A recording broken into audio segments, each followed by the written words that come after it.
বন্ধুরা চলো আজকে আমি বেগুন দিয়ে ইলিশ মাছ কম তেল মশলা দিয়ে করে দেখাবো। মশলা তো দেবই না, কি দিয়ে করি সেটাই দেখো। এখানে আমি ইলিশ মাছ নুন হলুদ মাখিয়ে নিয়েছি, বেগুনিও মাখিয়ে নিয়েছি, আর একটু দেখো অল্প ডিম আর মাছের তেল আছে, তাতেও আমি একটু নুন হলুদ মাখিয়ে নিয়েছি।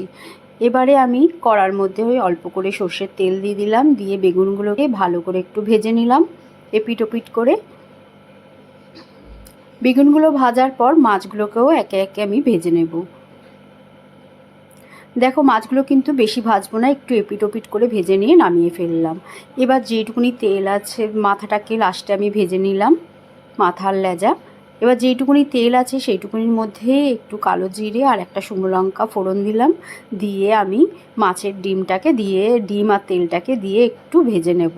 ভালো করেই ভাজবো এটা, যাতে মাছের তেল আর ডিমটা খেতে কিন্তু গরম ভাতে দারুণ লাগে। আর এদিকে দেখো আমি একটা বাটির মধ্যে কাঁচা লঙ্কা চেরা, কাঁচা লঙ্কা বাটা, পরিমাণ মতো নুন হলুদ নিয়ে একটু জল দিয়ে গুলে রেখে দিলাম, মিক্স করে রেখে দিলাম। এদিকে মাছের ডিম তেল ভাজা হয়ে গেছে, ওই কড়ার মধ্যে আমি সর্ষের তেল দিয়ে দিয়েছি কালো জিরে ফোড়ন দিয়ে ওই মশলাটা মানে নুন হলুদ আর কাঁচা লঙ্কা, ব্যাস আর অন্য কিচ্ছু না, দিয়ে একটু মশলাটা ভালো করে নাড়াচাড়া করতে করতে বেগুনগুলোকে দিয়ে দিলাম।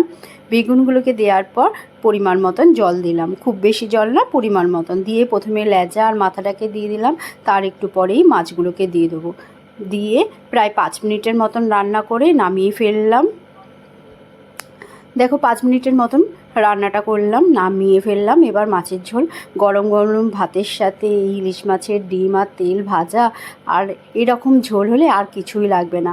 আমার এই রেসিপিটা যদি তোমাদের ভালো লেগে থাকে তাহলে অবশ্যই লাইক কমেন্ট শেয়ার করো। তাহলে আবার দেখা হবে অন্য রেসিপির সাথে।